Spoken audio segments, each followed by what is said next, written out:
Dans ce quartier habituellement calme de Villiers-en-Lieu, le silence est revenu, mais les habitants n'ont pas oublié. Dans la nuit de lundi à mardi, le raid de Nancy est intervenu dans ce petit village de Haute-Marne.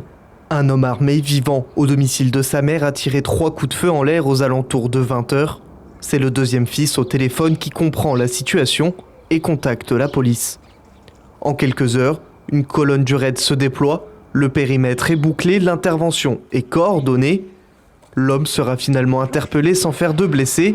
À son domicile, plusieurs armes dont des fusils sont retrouvées. L'individu a été placé en garde à vue. Oui, alors ça a commencé un tout petit peu plus tôt pour les policiers bragards qui ont été appelés vers 20 h, je crois, de tête. Sorte de différend familial, va-t-on dire. Dans une maison vit une maman avec son fils depuis quelques années. Un fils qui a eu des difficultés dans la vie et qui s'est retrouvé chez sa maman à ce moment-là. Un de ses frères était au téléphone, donc avec la maman comme tous les soirs. Et on ne sait pas pourquoi, il aurait à ce moment-là sorti une arme, a priori tiré dans la maison sans mettre en danger personne.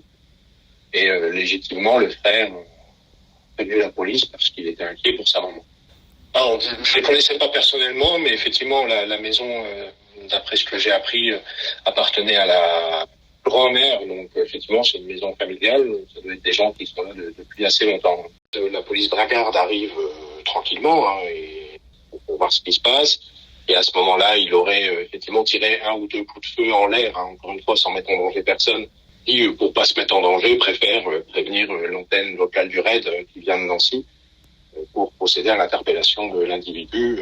Ils ont mis en place donc tout le dispositif, un dispositif basé sur le renseignement au début, donc avec des drones, avec un drone policier du RAID qui se mettent en place autour de la maison. Lorsqu'ils approchent, la maman les aperçoit et sort d'elle-même. Donc les policiers la mettent en sécurité à ce moment-là. Ils envoient ensuite un petit robot pour voir où est le homme.